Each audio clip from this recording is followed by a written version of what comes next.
So I think I was always a little bit unmanageable, like my whole life. I kind of always felt like just like on the outside of people. I didn't really ever feel like I fit in much. I always felt things like super deeply. I was like very emotional kid. I was like depressed at a very, very young age. And then like middle school rolls around and I started experimenting with like just, like the weed and the drinking and stuff like that. And like from that moment on, things progressed pretty quickly. I started hanging out with the wrong people. I started running away. I started doing all things like that. And just kind of became obsessed with like, that just escape of reality through like using things. So I was smoking weed all the time. I was drinking.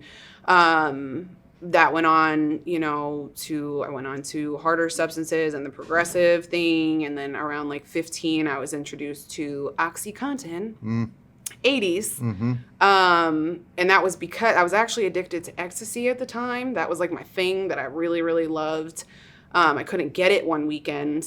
And I was like, I knew I was different than my friends because I literally would like throw a tantrum like a toddler. Like if I could not get something, it was like the end of the freaking world. So I knew right then, I'm like, oh, maybe you're not very much normal like your friends. And then from that point on, like I said, that one night couldn't get what I wanted. So someone was like, oh, hey, here, try this. So I snorted a line of Oxy. And then from that point on, I didn't even like it at that point. Like I started puking immediately, but then I did like it. Does that make sense? Right. I don't know if that makes sense. No, yeah, but from that day, I just went and I was like, oh, I can be normal on this. I'm not out here like, looking like a crazy person. And that just became my daily life. And that graduated to heroin. And I was an opiate addict for over 10 years. I was pretty like functional for most of my addiction until I wasn't. And then, I came to Austin. I moved from New York to Austin to go to rehab in 2018. And so that's how I ended up here. Right. Yeah. I remember, so Coke was my thing first. And like, I never had that off switch in my head. It was like I did this drug and I was like, that's it. And I did the next one. Yeah. And I remember couldn't get Coke and came up on Oxy and did it. And I remember snorting I think I had snorted like 2 over the course of a couple weeks or whatever, and like it did nothing to me. And then I got a 40 one time and it rocked me. Yeah. And I was like, this is fucking great. I can eat, I can sleep, I can do all normal things. I was in there, some people do opiates and they're, they puke or they get down. Here I was rearranging all the green bean cans to match up with the labels and stuff in my cupboards and stuff like that. And then I was all in on the opiates. So when you graduated to heroin, and we both know heroin up north is very different from down south. Did you go right to the needle, or it was? No. Actually, so I snorted it. I had a boyfriend who had now since passed. Pretty much everyone I've encountered in my life at that point is almost dead now. Right. I couldn't get, because I don't know if you remember when like Oxys, they started making the OPs, and then you had to do the Roxys if you wanted to do them like the way you wanted to do them. And he was already doing heroin, and he brought out a bag, and he was like, I was sick as hell, and I was scared. I was still scared, even though I had been doing the pills. I was still scared to like graduate to that, because like in my mind I was like, the pills are safe, they're safe, they're clean, you know what you're getting, you don't know exactly what you're getting with heroin. But that day I remember I was in Poughkeepsie, New York, which is like a little bit upstate from like where I'm from, and he had given it to me, and I did it on the way home from the train, and I was like, holy shit. Because he was like, it's the same thing and it's way cheaper. So from that point on, like that was just it for me there. Did you ever end up doing dope in Texas? I did. Yeah. I relapsed. So I went to treatment, and I was sober for like 60 days. And, I got a rehab boyfriend. I wasn't like fully focused on myself and like what I needed to do. And I went to like Brightside Sober Living. I don't know if you know what that is. And I was sitting in, we had these like mandatory big book meetings we had to go to. And I was just sitting in a meeting, and I got like hit with the obsession out of nowhere. I had a great day, like nothing happened, but I was just like, that thought hit me, and I was like, I'm going to relapse. Like I just made up my mind. People knew like I was acting off. And like that night, I had another roommate in my sober living that I knew also, like she was doing some shady stuff. So I was asking her. And then we went and and I had never done tar before. So I did that. I didn't like it. I didn't like tar. Yeah. Trash. I was like, this is not whatever. So immediately I regretted it. I'm like, I just threw away 2 whole months for this shit that I literally, what is this? Right. And then my brain was like, well, I also, so like by the end of my addiction, heroin and crack were my thing. Once I tried to, I don't know if you've seen my video, I've talked about it before, but I was trying to get off opiates and I thought I didn't like uppers. So I tried to like smoke crack while I was detoxing, which was like such a, it made so much sense in that time. I was like, you know, like I'm going to get better Right. from my opiate addiction. But like in this time, I need something to like take my mind off of it. So I'm going to smoke crack. And that was like, I felt so empowered and like this was the best idea ever. Did that and absolutely did not go how I planned. And then I ended up addicted to both. So like that's really what caused me like doing heroin and crack together. And I went full on, like I'm talking all day, every day. I was also working full time, taking care of my kid, but like I had stopped sleeping. I had stopped, you know, doing all these things and I was not functional anymore when I was doing both of those. What was the question you just asked me before though? What was I leading? I was leading to something. It was, if you went right to the needle. No, I think I was leading to something. I'm sorry. I just completely lost my train of thought. I was going towards something, but yeah, anyway, so I started, my relapse down here. That's what I was talking about. I started smoking crack, you know, that's what got me to the point where I was actually willing to get sober. And then down here, when I came to Austin during that relapse, I went on a week relapse, after I had like 60 days clean. And I was trying to find, you know, both of my drugs of choice. I didn't like the heroin, but I was like, all right, I'll take whatever, I'll do it. But I'm like, okay, let's try to add some crack to the mix. I couldn't find it. So there's a whole lot of meth in Austin. So I was like, might as well, I've never done that. We didn't have meth where I was in New York at all. So I was like, I might as well try that. So I just went on doing tar and meth for 7 days straight. By the last day of that, nobody would hang out with me. Nobody would talk to me. I was by myself in a Motel 6, like pulling my body hairs out with tweezers. And I begged to be let back into detox. And that's when I went back in. And then I've been sober from that point on. Right. Yeah. I remember one of my last ditch efforts to get clean. I thought I was going to try if I go here for a little bit, you know, a little while. So I ended up going up to New York and staying with my family up there for a little while, and that lasted about a day. I had Suboxone. That was my plan. I'm going to go up there. I'm going to take Suboxone. I'm going to be done. That lasted about a day. And so one night I have my sister and brother, unfortunately, my younger sister and my other brother in the car with me. They're driving me around to the hood of Schenectady, which is not a good part of upstate New York or whatever. And I have this idea that I'm going to get 7 bundles, which for those that don't know, there's 10 bags in a bundle. You get one. We don't have points. You get one for free, so you get 11 bags. And so I had 77 bags of 7 bundles on me, and we get pulled over because we're white in a all black neighborhood or whatever. Right, they knew. One of the scariest I've ever been, because in Texas I'm on bond in 3 counties. I'm already facing going back to prison for doing time and stuff. I'm like, I'm about to get popped in New York. Like, I am fucked. And I remember my sister handed up this much in a water bottle, and so I start trying to swallow these huge bundles with the wax bags or whatever, and I got 5 of them down and the water was gone. So now I have 2 left, and I had on baggy sweatpants and basketball shorts underneath, and the 2 cops are walking up on each side, and the only thing I could do was like try to hide them there, and so I do it. And the cop's sitting there looking with his flashlight, and like, I mean, I'm shaking, I'm so scared, like I'm about to get locked up with my poor little brother and sister in the car, like I'm the biggest piece of shit ever, I'm going away forever. And we had stopped and got Dunkin' Donuts coffee previously, waiting for the guy to answer the phone. Did you put it in the coffee? No, so I'm sitting there with the cup of coffee is all I have, but it's scalding hot, right? And so the cop looks down and goes, "What's that?" And one of the corners of the bundles was sticking out above my sweatpants, and I was like, and so my only option was to try to like push it down my leg. Yeah. And so I went in to like show him what it was, and as I put my hand in there, the sleeve from the coffee had fallen in there, and I didn't know it. So I was able to push the bundles down and pull out the sleeve. Oh. And I was like, "It's just that." And he's like, "Okay." And then they took my ID, and so then I drank scalding hot coffee to get the thing. So they ended up letting us go, and then here I am on the side of the road after we pull away, trying to puke these bundles up, hoping that I can still salvage this dope. Couldn't. Right. And then talk them into bringing me back to go get $500 more, which is just one. I don't think I've told that story on the podcast, but that's really how it goes. That's what it'll do to you. Yeah. So you finally got sober here. What was it about Austin or Texas? Like, what was different here? It was just you just need a new scenery, or was there something about? I think it was a mixture of things. I really had to get out of New York. You know, I started going to 12-step meetings when I was like 17. Okay. You know, and I wasn't ready for a long time. I used to go to meetings high all the time because like something always pulled me.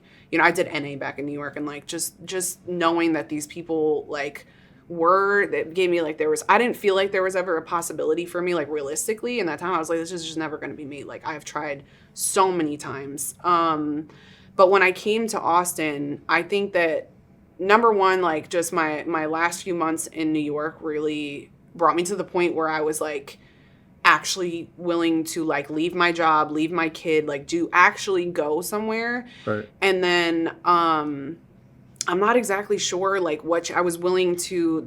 I thought I was only coming here for 30 days to go to treatment and going home. They suggested I stay here, and I like took that suggestion, which was different for me because I always knew, you know, I was like, I know how to do this, you know, clearly. I know how to do this, even though I just continued to fuck up my life for over a decade. Right.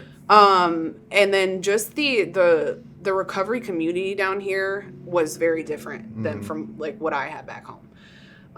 Back home to go like the AA meetings that I experienced were all like very old timer, very like strict by the book. Like one time I went to treatment in 2013, and I was like so determined when I got out to do my 90 and 90 that even though I was working an NA program, I like had to fit in AA meetings as well because there wasn't that many meetings around me. Right. Like I had to drive like half an hour, 45 minutes sometimes to go to a meeting. And so I went to like an early bird AA meeting once, and I like introduced myself as an addict. And at the end of that meeting, these two like old dudes came up to me and they were like, "This is not where you need to be." Right. And I was like, "All right. Okay." I was like super offended. I was like, I was in my first like 30 days at that point. You know what I mean? Like I was just like, and I was like, okay, I will never, ever come back to AA in my life because clearly I'm not welcome here. And that's how I felt about it for a long time.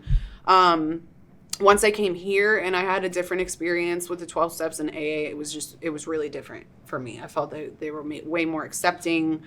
And yeah, it was just different. I don't know exactly maybe it's the limestone, you know, who knows? Maybe it's all like, I don't really know. I just was able to finally do it. Right. Yeah. I mean, I bounced around to so many different states hoping it would be the thing. Yeah. And Texas, you know, Austin in particular, for whatever reason, you know, I look back at it and think about it now, like why did it work here? Right. You know, where I'm from up north, it's all rundown steel mills and dilapidated crack houses. There's no like culture. There's no fitness community. There's no any of that stuff. You know, the weather's shitty 9 months out of the year, if not more. That's a big factor too. And then Huge factor. So you're always inside. Right. You know what I mean? And I never noticed it, but now when I go back up north and I visit, it's like I immediately feel gloomy because it's just cloudy and gray and all that. And so, and I was never a big sun person. Like, I'm a heroin addict. I want fucking blankets over the windows. I want dark and I want dingy and cold all the time. But Texas and Austin in particular saved my life. Just the amount of communities, and it's like people that I wanted to fuck with. Right. You know what I mean? It wasn't like I'm going to hang out with people just because they're straight, but there was like, all right, there's some fucking... Yeah. There's some real ones here. It's not that closed-minded, this is the only way, or the old-timer way, or anything like that. Right. So it saved me in many ways. Same. So would you say... Do you have a moment you'd say was like your rock bottom moment where you like looked in the mirror and you're like, I gotta fucking change my life? Would it have been in that Motel 6, or was there another time? I mean, the time before I came to Austin, for sure, like I was ready to end my life. Like, you know, I just really did not. I was at a point where, like I said, I wasn't sleeping. I had lost, like, I was already skinny as an opiate addict. And then when I added crack to the mix, I was like emaciated. Yeah, like it looked like I was going to die from consumption or something. You posted a picture not long ago of like kind of like difference. A before and after. Yeah. Right. So, and I just like, I was just so, Did you think back before picture when you were still high, did you think you were like hot shit back then? You know, I always hated being skinny, but when I was high, I always thought, I'm like, Right. look at, like, look at me. Meanwhile, I looked just absolutely a wreck. It's like I look back at all the pictures where I thought I looked good, and I'm like, oh, girl, what are you doing? I pretty much wiped my Facebook clean of all like my old Yeah. shit, but every once in a while, one from way back will pop up, and I'm like, I used to think I was just fresh as a motherfucker back then, and I look like shit. Yeah. Holy shit. Yeah. But it's nice to see those moments and look back. And Yeah, like, okay. I actually enjoy. I don't mind them when they come up now because it just reminds me how far I've come. Right. You know, so yeah. But I was not. I was. It was a mess. But yeah, so I had a bottom in New York, right? Like when I just like, and it was actually kind of, I truly believe it was a God thing. You know, I wasn't planning on like reaching out for help, and I was just gonna like end my shit. Like I felt like everyone would be better off without me, even my son. I just felt like I was failing at everything. Like I went from being a functional addict to like showing up late to work and like once I started smoking crack, I was a dental assistant. And so I know. But I was functional as an opiate addict. I could sit there and do my job. The worst thing that happened is maybe I like nodded off a little bit and, you know. You didn't ever have those days when you couldn't get anything or you didn't have money? Oh, no, I was like really, really good at, I would work. I went to work no matter what. When I was sick as shit, I went to work and like I had a few dealers that were close by to my job, so I would push through. I'm talking sweating, having to run to I just would push through somehow. I don't know how the hell I did it. Now when I get sick in my in recovery, like when I get sick, I'm like, if I can go through what I went through then and be like completely, like I can get, because sickness in sobriety for me is like, sometimes I feel a little, I don't know, I'm like, this is too much. And then I have to think about like what I used to go through so frequently and I was able to push through. I'm like, you could fucking do this, you know? But yeah, so once I started adding the crack to the mix there and just my life just went completely downhill. I'm hearing things. I'm like not mentally well at all. I would go to the emergency room. I would sit in my car all night and chain smoke Newports and smoke crack and do dope. Like that was like my life because I couldn't really do it how I wanted to during the day. And I had a kid I still had to take care of. I would sit in my driveway in the freezing cold. I got sober in January. So I would sit freezing cold in my car, just smoking cigarettes, smoking crack, doing dope. And so I got to the point where I was just like so done. I was like, I don't think this is going to get better. Like my brain was fully focused on like, this is like the end, you know, like, I don't know how I'm going to do this or whatever, but this is just life is not going to go on much longer. And an old IOP counselor of mine reached out to me on Facebook and he was like, how you doing, kid? And I was just like, not good, like not good at all. And he got me into treatment. Like he got me into, I was actually supposed to go to Florida and they didn't have any openings. So they had another treatment center here that I went in Austin. I'm like, Texas, what is it, fucking tumbleweeds? Do I need a cowboy hat? Like I'll come back now. Like, what am I walking into? You know, like I was like, I want to go to Florida. I like the beach. Yeah. But it ended up being like the best thing ever, you know? Right. And then my second bottom was when I was in that Motel 6. That was for sure. That was like it for me because I had known, like I thought I hit that bottom back home, and then the fact that my addiction like was that powerful that it just took me out for literally no reason and like just completely destroyed my life in a week, like burned it down. Right. And in that week, so much shit happened, and that was really it. When nobody would talk to me, I was all by myself doing weird shit in a Motel 6, you know. That was like, I was like, okay, like this is it. There's a lot of people that would look at that relapse as a negative thing, but literally the same thing happened to me where I had 8 months and I had a week where I just burned it down. But looking back, that was one of the most valuable lessons because it was like my last time to dip my toe back in, and as soon as I did, I was like, oh, wait a minute, this does not work for me. Like I can't fucking do this anymore. And then you're like, fuck, I just threw away 8 months or whatever. But then I remember being that much more all in when after that week and got back to it. Yeah. So I needed that relapse. Yeah. I needed that to solidify. You know what I mean? I was like the meth route. I had to like exhaust every single option. Right. Before I realized that it was just not for me. But I needed that. I'm super grateful for that week that I had. So you've had some from outside looking in, seems like you've had some wins recently, some big wins in your life. I know you moved and did some of that stuff. So you told me your rock bottom moment. Yeah. Do you have a moment of redemption? Do you have something that's happened in your life where you're like, oh shit, like I'm here, I made it, I'm back? I mean, I think on my life today, honestly, like in every aspect, I feel like is that, you know, like just every aspect. I wake up every day and I'm like, well, how is this my life? You know what I mean? Like, how is this even real life? I don't know, but like it's just wild. Life is so good, you know, and even when things are bad, they're good. Yeah. Does that make sense? Yeah, no, 100%. And I'm able to see things that way, whereas I used to be very much a drama queen with every single thing. Everyone was out to get me. I was always a victim. I couldn't see the good in anything, and now I've just like completely I'm exactly the opposite now. And yeah, it's just been wild. Right. Yeah. And my story is different in the sense of, because I played football a little bit later, because I played at a place like Texas and had the opportunity with the Seahawks and all of that stuff, you know, I a decent amount of notoriety. So my story was out there, and, you know, you'd think like, well, I don't feel alone because people are like, man, Nate, you got such a cool story, and like, you know, you're a legend and all this stuff. So you would think you'd feel like you have at least that community. But I still felt kind of alone, even though I know I was. I know I had support, and I'm lucky. I got a great family too. I was very blessed to be born into that.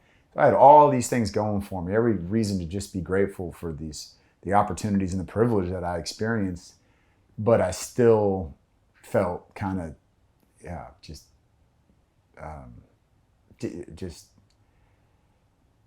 like, alone doesn't even describe it. That's why I'm trying to think of a better word, because it was more like detached, like super detached, you know, like this is still, this thing's right here with all these people that I get, and I'm just like right here, just off the edge. And I feel like I don't want to crack through that bubble because it's not my world anymore. It's not my place, you know? And then I turn around, look elsewhere, and I just feel like I don't have anything in common with people. It's not true. It's just what we feel. You know? And so I just kind of floating in this weird negative space. And when I say negative space, it's not just empty space. It's like literal negative space in my mind. And I was just like, I was ready to grasp at anything that felt like it would replace that fire inside, you know, that you feel when you're attacking a challenge, or when you're training to go try and run 100 miles or whatever it is. Like, you know, it's something that a lot of us with probably addictive personalities, which I think I do have. We crave that. Like we need that sort of connection, you know what I mean? To something more than just like our regular day to day. And we want to feel, at least me, I want to feel like I'm, you know, giving my all at something, and I'm kind of pouring, you know, my life into that. And then when you're in that place where you weren't prepared for the next thing, you didn't really have your, you know, a plan B aligned, or kind of the next phase situated, because you were so focused on not getting cut, you know, from the football team or whatever, then you're kind of like in this weird place for a bit. And I don't know, I just felt like I was ready to do anything else, but at the same time I had no idea what that thing was. And then I didn't want to put all my eggs into some basket that I wasn't even sure I want that basket. You know? So it was just like an awkward time. And Jay Glazer, who I co-founded MVP with, he's the one who kind of came up with the idea to bring these two groups together, because I was thinking about going back to the recruiter's office, you know, or whatever, calling up people, hey man, maybe I'll come back in. You know, I'm not that old. I'm 34. I can still do the job in the military. But he was like, no, man, like there's so many people in your shoes, not just vets and athletes, just people. You know, transitions are hard for everybody.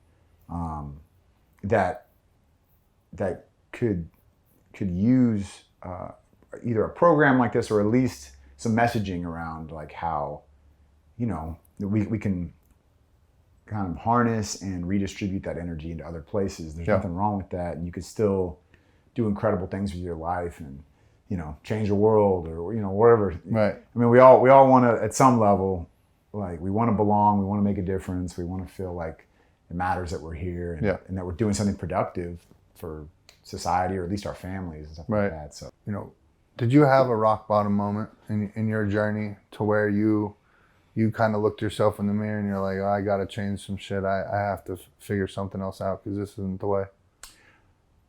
I feel like I've had a few, and I'll probably have more, Right. you know, which sucks to know that, you know, that impending doom of the future. Right.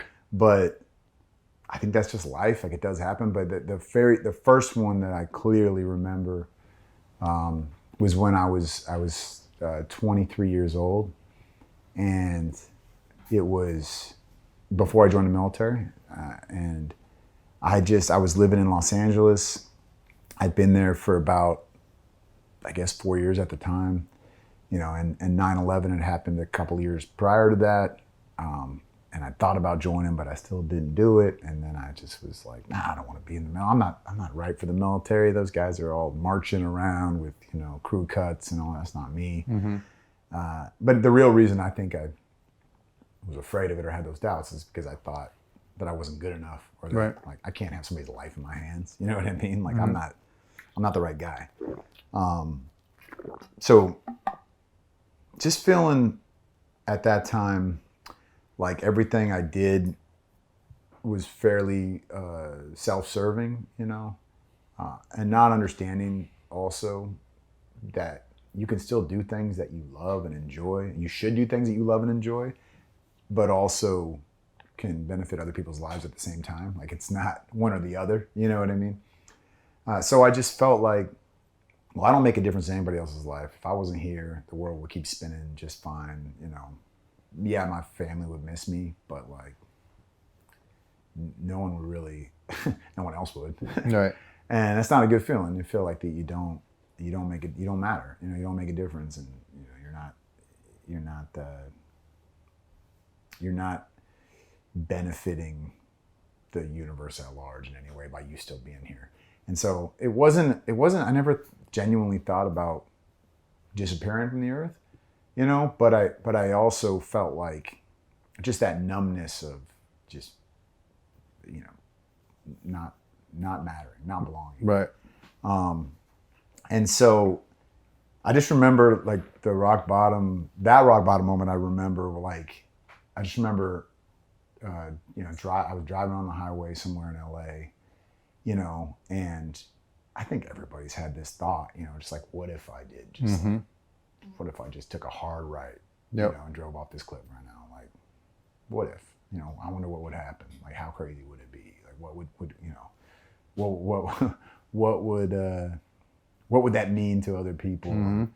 You know, and I just felt another overwhelming feeling of guilt for even having that thought. Yeah. You know what I mean? And I just remember like pulling over, and it was dark. It was late at night, and I just started like bawling and like screaming at God, like, tell me what to do. You know, like, what am I supposed to do? Just tell me. Yeah. You know, and that's not how it works. Like, you don't. At least with me, I didn't just get this like join the military, you know, thing. But it was like, I don't know. Maybe it was good to do because it was like I was letting myself feel and give myself permission to be angry and all those things, feel all that the roller coaster of emotions like we're supposed to feel, you know. And then I went home, and I went over to I think I even went out that night anyway and was with a buddy. And then in the morning I like wake up on a couch, and that's when I saw the Time magazine article called "The Tragedy in Sudan." Was the title of it, and it was about, you know, the genocide going on in the Darfur, which led me to going over and volunteering for a couple of months doing relief work and really feeling like I did make a difference in some people's lives for a bit. That led me to coming back to the States and joining the military. So like, so grateful for that moment, you know. It sucks when you're in it, but like we need it. We all need to get our heart broken. Like we need, in various ways, like those things have to happen for us to become stronger, but also to, you know, go on to do great things. You know, I think, I know that there is no greatness without a great obstacle to overcome. And I don't think we should go out there seeking, or not seeking. We should be seeking challenges, seeking obstacles. I don't think we should be trying to put ourselves in a position where we're finding rock bottom. But like, if you are there, you're not going to notice it in the moment. But like after the fact, be grateful for it. And like, what are you going to do with that? Because without it, I wouldn't have done the things that I did. Yeah. I would never have believed it was possible to try out for the Longhorns and all these other things, but that was all, it all came from that moment at 23, or that first of several rock bottoms, and then they come and they go, but the good outweighs the bad, I think. For sure. It's amazing how, like, you're sitting there explaining one side of the spectrum, and parallel is like, in the addiction world, the biggest thing, our biggest problem is selfish and ego and all that stuff. And, you not being an addict, alcoholic, or anything like that, the first thing you did was go get outside of yourself and start helping people. And you went over there and you started helping people, and it led you down this journey. And that's what we talk about in the addiction world all the time, is you have to get out of self. And that's where my life truly started to change. Like, I was always trying to fill this void in my heart. And I'd try to fill it with drugs, alcohol, women, whatever, shopping, shoes, you name it, and it would never fill it. And then as soon as I started turning my sights towards helping people, that's when my life completely transformed and became that. And you said something else, and I've been saying this quote a lot, and I think Mike Tyson said it. I saw that he said it, but he said, without test, there is no testimony. That's cool. And so I heard that, and it's stuck with me ever since. And so, right. That doing those things, though, they are self-serving in the sense of like you feel better about who you are and your place in the world when you do that. So they are still self-serving. It helps us to help other people. Totally. Right. Yeah. And so maybe that is selfish too. I don't know, but at least in the process, you're doing some good for others, and it doesn't. And that is the only way, at least for me, to actually fill that void. Right. You know what I mean? If it's all just stuff, or whatever, like achievements, it's not going to do it. Right. It's so much more about helping somebody else achieve, and then you're like, okay, that's the feeling. Right, for sure. So speaking of without any test, there's no testimony. You have a big test coming up pretty soon. You're running your first 100-mile race. How are you feeling? I mean, I'm as ready as I'll ever be, and I'm not the type of person who looks into things too much. Like I say this all the time, and I genuinely mean it. I like to stay a bit naive about stuff like that, because if I overthink it, overanalyze it, I'll psych myself out. Yeah. Or there's such a thing of, I mean, people talk about overtraining, but I almost will over prepare if I let myself, and that's not necessarily a good thing for me. So keeping a little bit of an arm's distance with it and the idea of it helps, because it helps me focus on like right now, like the next step. You know what I mean? Yeah. Instead of the 100 miles that are ahead, it's the next stride or whatever. But yeah, I mean, it definitely comes from wanting to do stuff like this comes from, and I'm not ashamed of it, but it comes from insecurity. It comes from maybe a bit of boredom and just wanting to squeeze every drop out of life. You know what I mean? And just experience things and I don't know. I want to do it all. We're only here one time as far as I know. So like, I want to see everything and try everything, even if I fail. So I know I won't quit. I know that about myself, but I don't know what's going to happen. I've done, the farthest I've done so far is 54 miles. And I did that about 2 months ago. So, but hey, that's, it is what it is. And no matter what distance I've run so far, and I've done a couple marathon distance, I've done a 50K, no matter what, about 70% of the way through it, I start shutting down a bit. So hopefully that maintains. Right. And it's not until, pretty deep into the 100 miles that I'm starting to really want to quit, Right. and hear that voice in my head. But if it happens earlier, No, it won't. so be it, and I'll deal with that. But it's just a voice in my head. It's up to me to choose whether to listen to it or not. Well, you definitely have the right attitude and mindset. And my only my best advice is just go aid station to aid station. Don't think about the whole 100. Just think about how many miles to that next aid station, and then, dude, believe it or not, like smiling, like when you're you know what it's like out on the trails. You pass people, and like you could be passing. It was foreign to me because before I started trail running and ultra running, I'd pass them. You know, if I passed anybody in anything, I'm like, yeah, motherfucker. Like I'm mad that they passed me, but then I started seeing the way the trail culture was and just everybody smiling and all that stuff. And so it doesn't sound like you're putting pressure on yourself, which is awesome, because I started to put pressure on myself. I mean, a little bit. I am Right. a little bit. I'm just not talking about Right. it. But I would forget to smile, and I would forget like to have fun with it. And it's like, man, I'm doing this to have fun. Yeah, it hurts. Yeah, it's hard and all that stuff. But like the amount of how you feel afterward, you know, it doesn't pale in comparison to anything else. So Right. Right. Dude, and we volunteered to do it. Right. It's Right. our Nobody's choice. forcing me to do it. Yeah, exactly. Every distance I had ever done, I remember getting done with a long race. I'm like, well, I'm good with that. No reason to ever run this far again. Nope. And then I wake up the next day, I'm like, all right, what's the next one up? I guess I'll do it. So That's funny. so you told me about your rock bottom moment.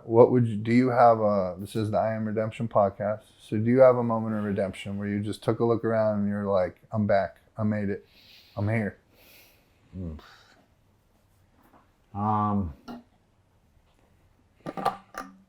There's probably a lot of redemption moments, but without rock bottom moments, you can't have redemption Right. moments.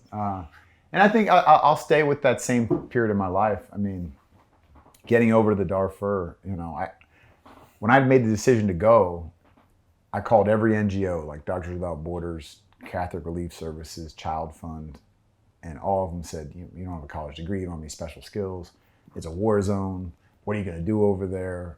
And I'm like, I'll do anything. I'm reading about how you guys are understaffed and these camps are filling up, and overflowing, like you need help.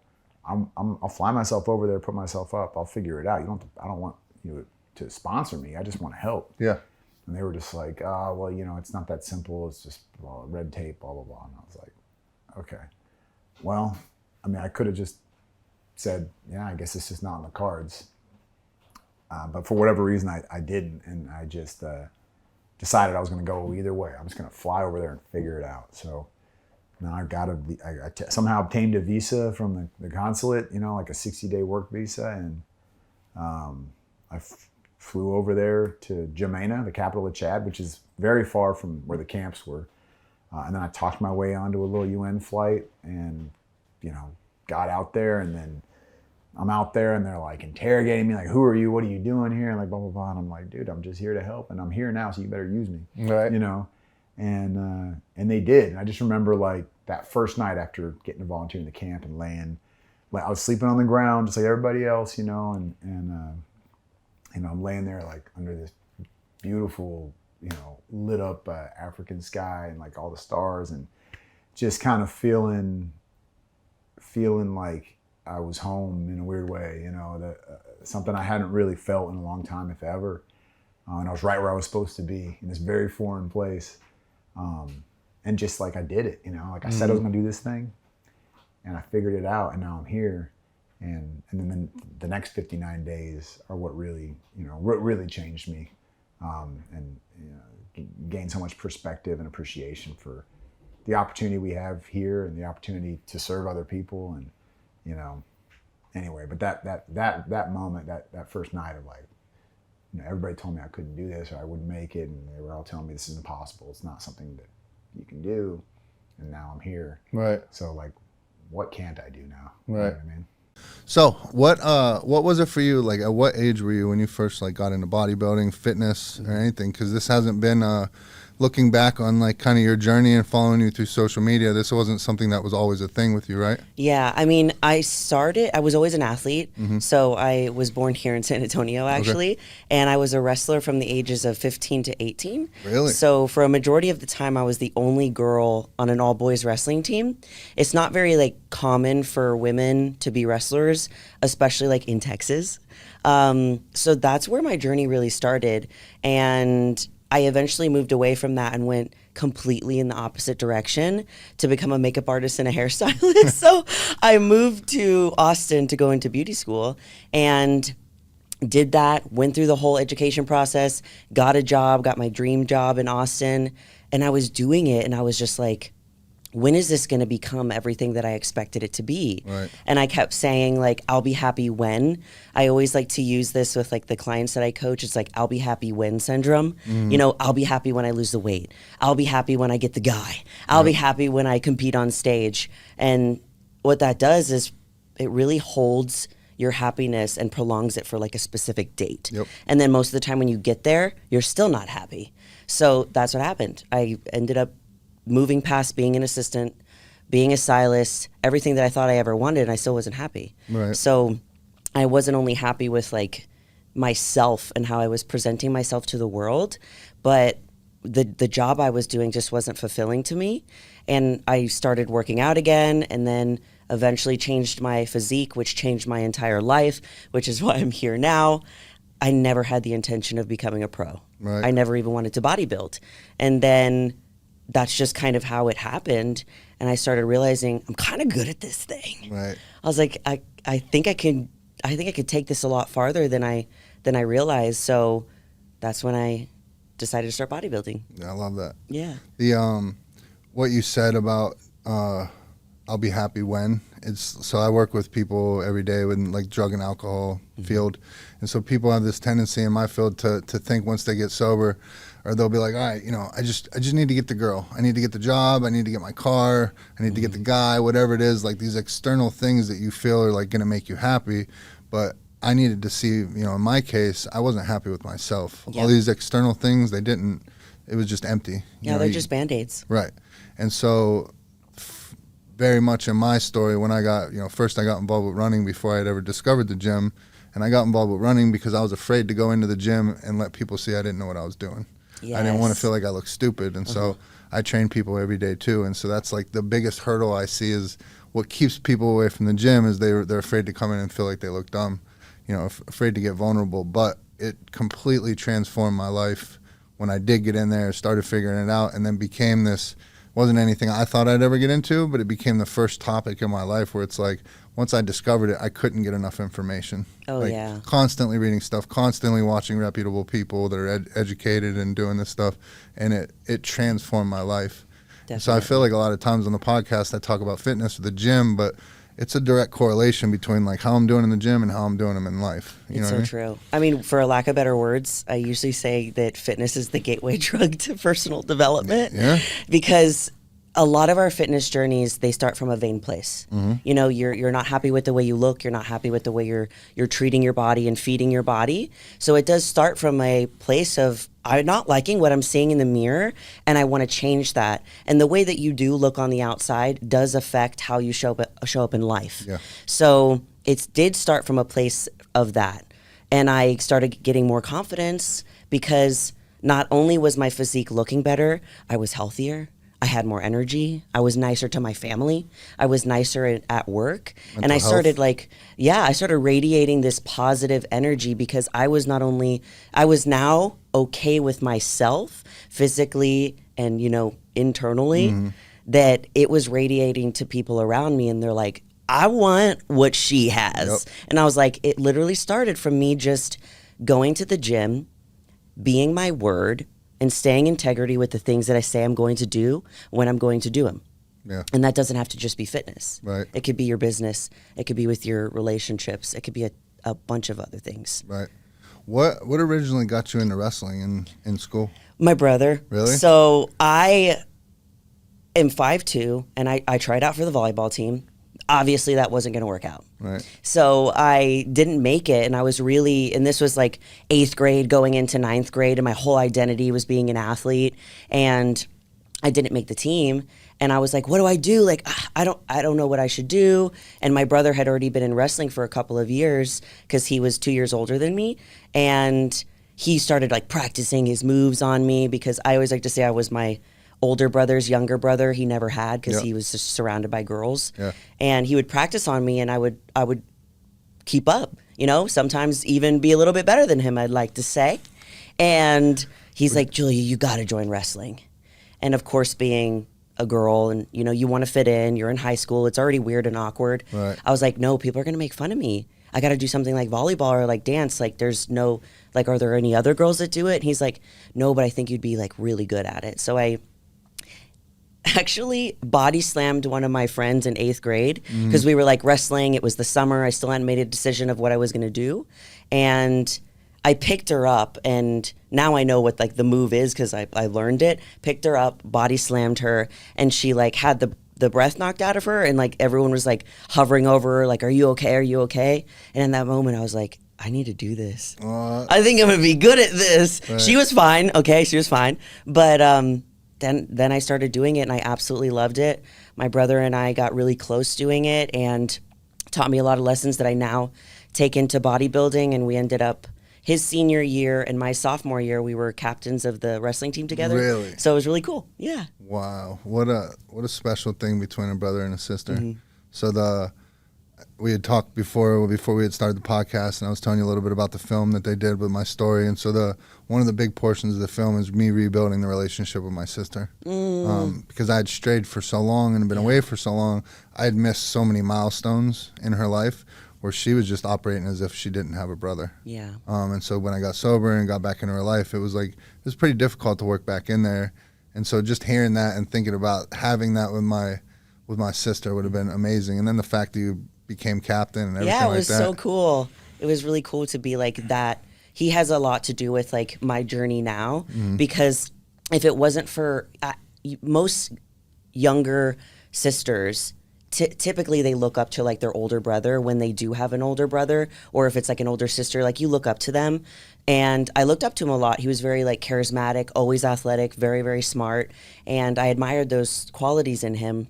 So when he gave me the validation that you can do this, who cares what anybody thinks? Right. And I think you'd be really good at it. Like now I'm also in another career where it's not normal for a woman to do this. You can get a lot of hate. And I've taken it very far from him as a little girl saying like, I think you'd be good at this. Right. Yeah. Do you think growing up doing the wrestling, and you know, I'm sure there were people that said stuff or anything like that kind of conditioned you to be able to get into this and be as successful as you are? Yeah. I also did that in softball. And a lot of people have some types of feelings about softball. So I did these sports that were like not feminine. Yeah. So I got called like weird names that I won't say on the podcast because it has nothing to do with. It's like, okay, call me that. I don't really care. Yeah. But more people thought it was really cool. Yeah. And I feel the same way about bodybuilding. Either people say, you know, you've lost your femininity, stop building muscle, that looks gross, or they think it's really cool. It's like it's 50-50. So you just kind of have to be okay with your choice and know that you're doing this because you love it, and what everybody else says doesn't matter. Yeah. Because ultimately, if you let what they say dictate how you live your life, they're ultimately getting exactly what they wanted out of that comment. Right. Yeah, I've started to kind of navigate this world the more we do the podcast and social media grows. I was never a social media person, or never thought myself to be, you know, putting the phone up and going live or anything like that.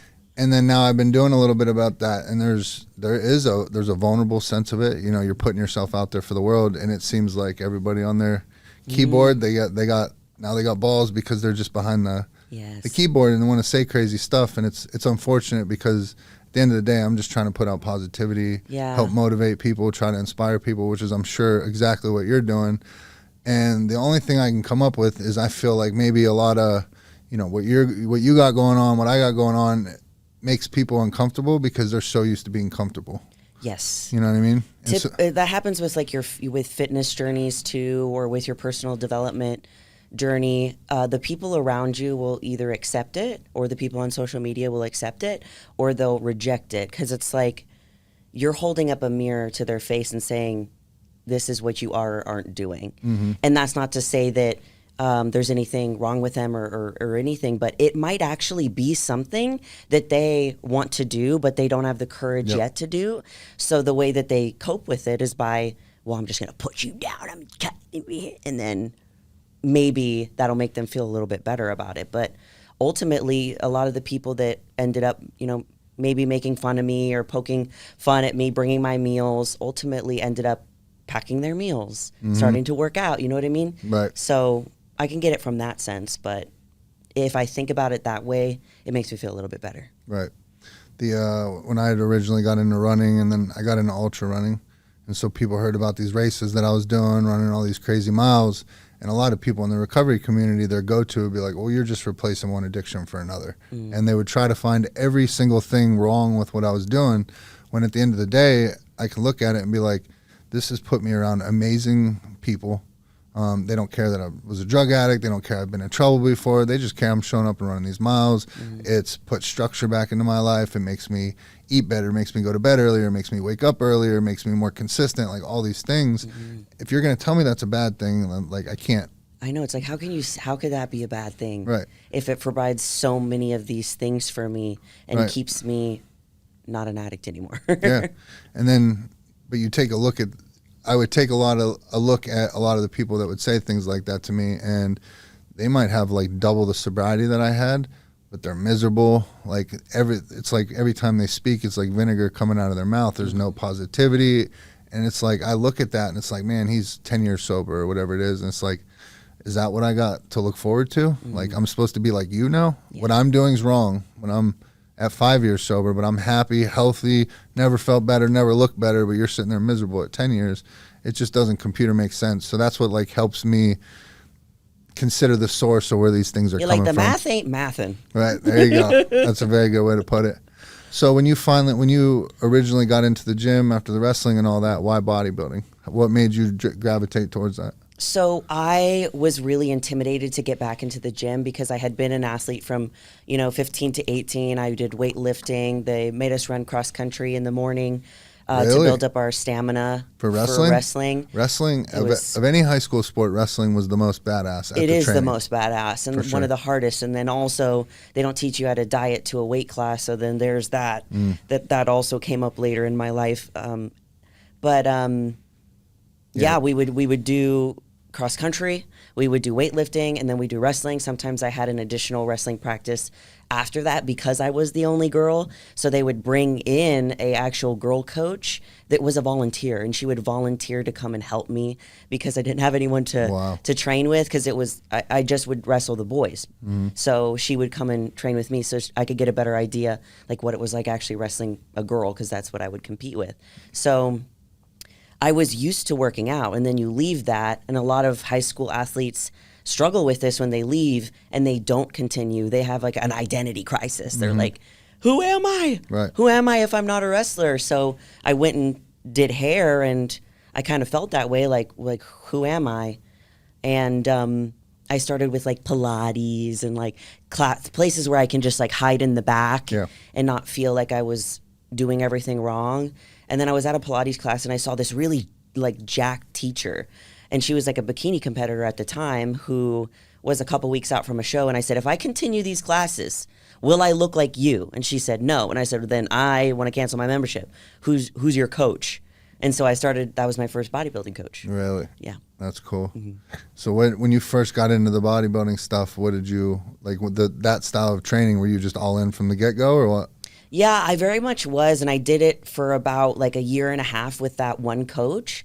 And then I didn't want to be in bikini, and I didn't want to be in figure. So I was just in this kind of like limbo of like, what do I do? And I had made the decision that I wasn't going to compete, actually. Then I met my partner, and he was actually running one of the biggest bodybuilding teams in Austin at the time. And he also like encouraged, he's like, you just have the genetics for it. I think you'd be really good at it. So I started like acting as if like I was going to do it. And the wellness division got announced, and then I finally had a goal to focus on. I said, this is me. Right. This is me. I'm going to do this. So ever since they announced that it was going to release the year after, that was where I was going. I didn't think I was going to become a pro. Yeah. Because I never competed before, but here we are. Let's go. So over the years I've trained men, women, both. Most of the people that I train, they're in the recovery community, and so they're just starting off in the gym. Yeah. I'm curious what you tell your clients, but one of the biggest thing I would always get with even the male clients, but specifically female clients, would be like, well, I don't want to get all big and bulky like you. Yeah. And I was like, well, trust me, it's more about how you eat, not how you work out. I work at it every single day. I'm still not where I want to be. Like, you don't just get big and bulky by accident. Yeah. And then I try to explain to women that most, your average woman, you don't have like the hormone profile you're not just going to go. I wish. Yeah, you're not like, just I wish. Right. But they're not, I'm like, and then they'll come with I want to tone up, so I'm just going to do high weight or low weight, high Tone reps. up means I want muscle. Right. That's what it means. Tone up was just a made up word to Right. make women feel better about the bulky thing. So when you get a client that says, well, like, I don't want to be big and bulky, or I don't want to be this, like, how do you navigate that conversation with a female client? Usually I say something like, I wish it was that easy. Right. I wish it was. Like, I feel, my opinion is that it is a lot harder to put on muscle than it is to like lose weight. Mm-hmm. Like, I can lose body weight, especially being a wrestler. I could lose 5 pounds overnight. Yeah. We could just dwindle down our water and I can lose like 10 pounds in a week. Like, the scale doesn't matter as much, but that's what I usually tell them. Like, I wish it was that easy, and explain to them that it takes a lot of time and a lot of consistency, and your diet does need to be on point. And it's funny that you asked that. There's actually this trend going on TikTok where women say, like, one thing in my industry, I think it's like one thing that's true about like my industry that you wouldn't realize. And one of the things about the fitness girls is they're saying that, like, I actually did get bulky. Like, some of them are, saying that, yes, you will get bulky. Mm-hmm. And I understand where that comes from, because I have too felt bulky with the amount of muscle that I have, but it's because I wasn't on my diet. Right. I've been 170 pounds at 5'2", but I also had a lot of muscle. So of course you're going to look bulky, Yeah. because not only do you have muscle, but you also have a lot of body fat over it. Mm-hmm. So in that sense, I think, like, I understand when women feel bulky, but it is really hard to put on muscle. Yeah. I wish it was easier. Right. Yeah, exactly. Like, this is my life's passion here, and I mean, it drives me crazy at night. There was a girl. She works the desk at the gym I go to, and she's not a workout girl. She just works the desk. But I was walking out the other day, and she's like, Sean, she's like, you're looking smaller. And I kept walking. And I was like, wait a minute, what? I'm offended. Right? And she was like, and then she like was startled by saying that, and she goes, is that a bad thing? And I was like, it only goes against every single thing I work for every day of my life. And she's like, well, it's the shirt, it's this or that. And she was, at the end of the day, she was just messing with me. Yeah. But it's funny how sensitive we get about those. Oh, definitely. things. Well, because the older generation, that's a compliment. Mm-hmm. You're looking skinny, or Yeah. you're looking thin, or did you lose weight? And now we're in a space where you have to really be careful about how you say things, Yeah. because it really can affect the way people feel about their body. Right. You tell a bodybuilder they look small and they want to cry. Right. So I totally understand that. Right. That's funny. I didn't think of it like that, about how it's changed with time. It has. Like, if you look back at the like Richard Simmons days when everybody was working out like that, do you know what I'm talking about? Or is that- No. You don't know? Who's that? Oh man. She's laughing. Richard Simmons, you gotta Google him. Okay. He's one of a kind. He's a very Is he in the fitness space, bodybuilding? no. If Richard, if you see this, I'm sorry. He was never like he was just skinny, Oh, okay. and then he had like curly hair and would wear like the wristbands, and they would do like the no weights or anything, but it would Okay. be like all the people in the room doing what does he Oh. call it? Oh, Aerobics. okay.